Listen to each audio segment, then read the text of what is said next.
بسم اللہ الرحمن الرحیم۔ السلام علیکم ناظرین۔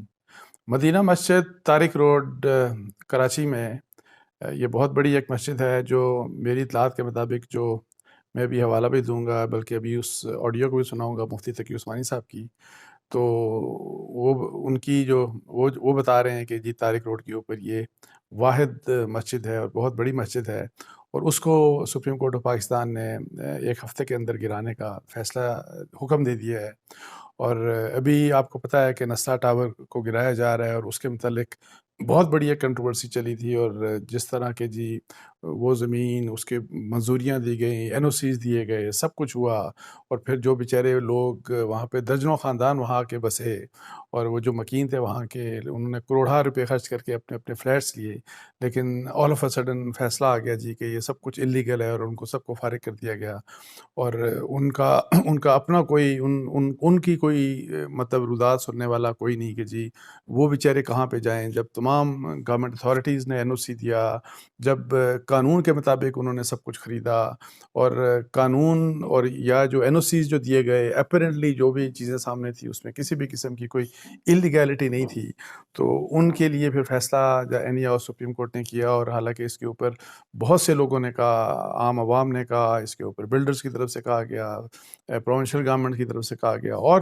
مختلف سٹیک ہولڈرز پولیٹیکل پارٹیز کی طرف سے کہا گیا سپریم کورٹ کو کہ جی اس کے اوپر تھوڑا سا سوچ بچار دوبارہ کریں اور ان لوگوں کا سوچیں، اس فیصلے کو ریویو کریں، لیکن انفارچونیٹلی وہ فیصلے ریویو نہ ہوا، اور پھر آپ کو پتہ ہے کہ جو جس سٹیج کے اوپر جو وہاں پہ ابھی جو کچھ ہو رہا ہے، تو اب مدینہ مسجد طارق روڈ کے اوپر اس کے سلسلے میں بھی اس قسم کا آرڈر آ گیا، اور یہ جو کہا گیا یہی کہ جی اللیگل طریقے سے مسجد بنائی گئی، پارک کے اوپر مسجد بنائی گئی اور یہ سب کچھ، لیکن میں نے جو تقی عثمانی صاحب کی جو بات ابھی سنی اور جو میں ابھی آپ کو سنانے جا رہا ہوں، اس میں آپ سنیے گا تقی عثمانی صاحب کیا فرماتے ہیں۔ اور مفتی تقی عثمانی صاحب کوئی عام فرد نہیں ہے، وہ پاکستان کے بہت بڑے اسکالر ہیں، اسلامک اسکالر ہیں، اور جن کی پوری دنیا میں بہت رسپیکٹ ہے، پوری دنیا میں بڑی رسپیکٹ ہے۔ سو وہ جو بات کر رہے ہیں، ایک تو اس کیس کے فیکٹس کے بارے میں جو بات کر رہے ہیں، اور پھر کہ جی وہ کیا توقع کر رہے ہیں سپریم کورٹ آف پاکستان سے، تو میری بھی گزارش یہ ہے کہ سپریم کورٹ آف پاکستان میں چیف جسٹس گلزار احمد صاحب سے بھی میری گزارش ہوگی کہ خدا را اس معاملے میں بھی بہت زیادہ تیزی مت کریں، اور اگر ظاہر ہے اتنے مطلب ہے کہ بہت سے لوگ آپ کو یہ کہہ رہے ہیں، اور پھر آپ کو اگر ریلیجس اسکالرز بھی یہ کہہ رہے ہیں کہ ذرا اس کیس کو ریویو کریں اور دوبارہ سے فیکٹس ذرا چیک کر لیں، تو میرا خیال ہے کہ یہ بہت بہتر ہوگا، اور کیونکہ جس قسم کی مطلب ہے کہ جو آہیں سسکیاں ہم نے دیکھی نسلا ٹاور کے جو مکین تھے ان کی، تو یہ تو اللہ کا گھر ہے، اور پھر وہی جو بات کہ جی یہ کہہ دینا صرف کہ جی اللیگل ہے اور اللیگل قبضے کی جگہ پہ بنایا گیا ہے، اس قسم کی بات، تو وہ جو فیکٹس ہیں وہ ذرا آپ تقی عثمانی صاحب کی ذرا بات خود سن لیجئے گا۔ تو میں آپ کے سامنے بس اس وقت مفتی تقی عثمانی صاحب کی وہ آڈیو پیش کر رہا ہوں جو تقریباً 5-6 منٹ کی ہے، اور بہت امپورٹنٹ ہے، اس میں بہت امپورٹنٹ باتیں کی گئی ہیں، یہ بھی کہ جی اسلام کس قسم کا کیا کسی جگہ اللیگل غلط طریقے سے مسجد بنائی جا سکتی ہے، نہیں بنائی جا سکتی، پھر گورنمنٹس کے بارے میں انہوں نے گورنمنٹ آف پاکستان کے بارے میں کہا کہ جی مساجد کتنی بنا رہی ہے گورنمنٹ آف پاکستان، پورے مندر کتنے بنائے جا رہے ہیں، گردوارے کتنے بنائے جا رہے ہیں، تو اس کا بھی ذرا تھوڑا سا آپ کو ایک رف آئیڈیا ملے گا۔ لیکن اینی ہاؤ میں آپ سے اجازت لیتا ہوں، اور آپ کو میں ریکویسٹ کروں گا کہ مفتی تقی عثمانی صاحب کی آپ بات پوری ضرور سنیے گا۔ مجھے اجازت دیجیے جی۔ السلام علیکم ورحمۃ اللہ۔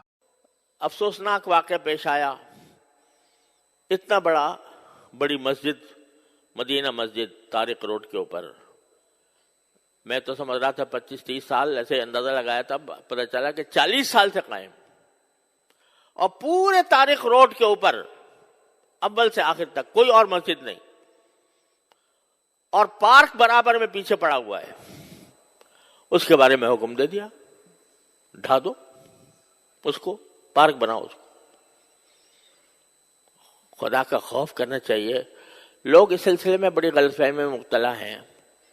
ایک بات میں آپ کو واضح کر دیتا ہوں کہ لوگ کہتے ہیں بھئی اگر غیر قانونی طور پر جگہ پر بنائی گئی ہے مسجد تو وہ مسجد نہیں ہوتی، یہ صحیح بات ہے، لیکن اس کا مطلب یہ ہے کہ ایک تو اگر کسی کی زمین پر جہاں جائز قبضہ کر کے مسجد بنائی جائے گی وہ بالکل ناجائز ہے، حرام ہے وہ. اسی طرح اگر کسی سرکاری جگہ پر بنائی جائے گی تو بھی اصل بات یہ ہے کہ نہیں بنانی چاہیے. لیکن صورتحال یہ ہے کہ ایک اسلامی ریاست میں حکومت کا فرض ہے کہ وہ ضرورت کے مواقع پر مسجدیں بنائے. اس کا کام ہے یہ. الذین ان مکناہم فی الارض اقاموا الصلاۃ. اللہ تعالیٰ فرماتے ہیں کہ جب مسلمانوں کو اقتدار نصیب ہو تو پہلا کام ان کا یہ ہے کہ نماز قائم کرنے کے لیے جگہ بنائیں، نماز قائم کریں. تو یہ حکومت کا کام ہے. لیکن اگر حکومت پہلو تہی کر رہی ہے، آپ بتائیے، خود سوچ کے بتائیے کہ سارے ملک میں یا اپنے شہر کی بات کر لیجئے، کوئی ایک مسجد بتا دیں جو حکومت نے بنائی ہو، یعنی حکومت نے اپنے خرچے پر تعمیر کی ہو. مندر تعمیر کر لیا، وہاں گردوارہ تعمیر کر لیا سکھوں کے لیے، لیکن کسی مسجد، کوئی مسجد تعمیر کی ہو اپنے خرچ پر، کم از کم میرے علم میں نہیں. تو جب حکومت کوتاہی کر رہی ہے اپنے اس فریضے میں، تو کیا مسجدوں سے خالی ہو جائیں شہر؟ اس صورت میں اگر مسلمان کسی ایسی جگہ پر جو کسی کی ملکیت نہیں ہے، سرکاری ہی صحیح، وہاں پر اگر وہ مسجد تعمیر کرتے ہیں، یہ ان کا فریضہ ہے. اگر حکومت نہیں کر رہی تو مسلمانوں کا فریضہ ہے کہ مسجدیں بنائیں. اب اس جگہ کہیں دور دور تک پورے شہر، پورے اس میں مسجد نہیں تھی، اور پھر بھی ایسا نہیں ہے کہ ویسے ہی قبضہ کر کے راتوں رات مسجد تعمیر کر دی گئی ہو.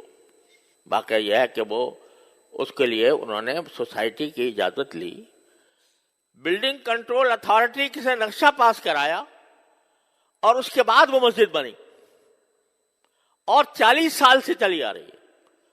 اور آپ کوئی بھی جا کر دیکھ لو کہ ہر 5 نمازوں کے اندر ہزاروں نمازی نماز پڑھتے ہیں، اور جمعہ میں تو کوئی ٹھکانہ نہیں، وہ چلی آ رہی ہے. آپ کہتے ہیں یہ پارک کی جگہ تھی. ارے بھائی پارک کی جگہ تھی، 40 سال نظر نہیں آیا. جن لوگوں نے این او سی دیا وہ کیسے دیا، اور جن لوگوں نے نقشہ پاس کیا وہ کیسے پاس کیا؟ آپ 40 سال کے بعد آ کر کہتے ہیں کہ یہ غیر قانونی ہے. اور میں نے وہ فیصلہ دیکھا جس فیصلے کے تحت یہ بات کہی گئی ہے. افسوس ہوتا ہے کہ اتنا بڑا مسئلہ، اور مشکل سے میرے خیال میں 20 سطروں میں لکھا گیا ہے، 22 سطروں میں. صرف اتنا ہے کہ کمیٹی کا ایک ممبر ہمارے سامنے پیش ہوا، اور اس سے ہم نے پوچھا کہ بھئی اس کی کیا قانونی کوئی اجازت آپ کے پاس ہے؟ اس نے کہا جی میرے پاس تو نہیں ہے. اب ایک ممبر ہے کمیٹی کا، کوئی صدر بھی نہیں، سیکریٹری بھی نہیں، مسجد کا متولی بھی نہیں. اس سے پوچھ لیا، اس نے کہا جی میرے پاس تو نہیں ہے. کہنے کا معلوم ہو گیا کہ کوئی نہیں ہے، لہذا اس کو 1 ہفتے کے اندر ختم کر دو. تو بڑا افسوسناک قسم کی بات ہے. اور عدالتی آداب کے بھی، عدالتی جو طریقہ کار ہوتے ہیں اس کی بھی پوری رعایت نہیں کی گئی. تو ان کا فرض ہے کہ وہ اس پر نظر ثانی کر کے اس فیصلے کو واپس لیں. اور اس کے بارے میں آواز اٹھانا یہ صرف علماء کا کام نہیں ہے. ہر بات میں یہی بولیں بھئی مسلمان بھی تو ہیں، وہ ہر مسلمان کے ذمہ ہے کہ وہ اس بارے میں قانون کے دائرے میں رہ کر، لا قانونیت ہم نہیں چاہتے. ہم نے کبھی بھی لا قانونیت کی ترغیب نہیں دی، لیکن قانون کے دائرے میں رہتے ہوئے اس کے خلاف آواز بھی اٹھائیں، اور جو عدالتی طریقہ کار ہے نظر ثانی کا، وہ نظر ثانی کا طریقہ اختیار کریں. تو یہ ہر مسلمان کا فرض ہے. تو یہ نہ سمجھا کریں کہ جب بھی کوئی برائی ہوگی تو بس مولوی ہی بولے گا اور باقی کسی کی ذمہ داری نہیں ہے. ہر فرد کی ذمہ داری ہے. اور اگر یہ سلسلہ چل نکلا مساجد کو گرانے کا تو پتہ نہیں کہاں جا کر اس کی انتہا پہنچے گی. تو اس کو خیال کرنا چاہیے. اللہ تبارک و تعالیٰ اپنے فضل و کرم سے ہمیں اس امت کی جو اصل خاصیت ہے کہ امر بالمعروف اور نہی عن المنکر شریعت کے دائرے میں رہ کر، اور الحمدللہ ہمارا قانون بھی اور آئین بھی کوئی اس کے تحفظ دیتا ہے، تو اس کے دائرے میں رہ کر اس کے بارے میں جتنا کسی مسلمان سے ہو سکے وہ کرنا چاہیے۔ وآخر دعوانا الحمدللہ۔